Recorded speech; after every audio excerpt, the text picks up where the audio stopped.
দিদি কেমন আছো? আমি ভালো আছি, তুই কেমন আছিস? আমিও ভালো আছি। তোমার কাছে তো অনেক নতুন নতুন ড্রেস এসেছে। আন্টি, তোমার কাছে ড্রেসগুলো তো খুব সুন্দর, আমার খুব পছন্দ হয়েছে, আমি একটা নেবো মা। না, এখন নয়, তুই করে বড় হ, তারপরে এগুলো বড়দের। না মা, আমি বড় হয়ে গেছি, আমি এগুলো নেবো না, আমি সব কিছু ফেলে দেবো, আমাকে ড্রেস কিনে দিতে হবে, আমি নাহলে কান্না করবো বলে দিলাম। তুই আগে বড় হ, তারপরে জেদ করিস না কিন্তু। তোল ওটা। ই বাবা, মা এটা কি দাগ হয়ে গেল, এবার আমি কি করবো? আমি এটা ইচ্ছা করে করিনি মা। ঠিক আছে, তুমি কিচ্ছু মনে করো না, ওটা আমি ঠিক করে নেবো। আন্টি দেখো কি হয়েছে, আন্টি কাঁদিস না, সব ঠিক হয়ে যাবে, ওটা আন্টি ঠিক করে নেবে। তুই খুব বায়না করা শুরু করেছিস, একটুও কথা শুনিস না আমার। না মা, ঠিক আছে, আমি আর কথা শুনবো। তুমি কিছু চিন্তা করো না দিদি, ও তো ছোট, বড় হলে আর এরকম দুষ্টুমি করবে না।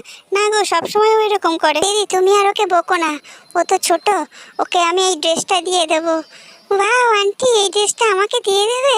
আরে হ্যাঁ, তোকে আমি দিয়ে দেবো। থ্যাংক ইউ আন্টি, তুমি খুব ভালো। ও কি মজা, আমার আমাকে এই ড্রেসটা আন্টি দিয়ে দিয়েছে। ঠিক আছে, তুই কিন্তু মন দিয়ে পড়াশোনা করবি।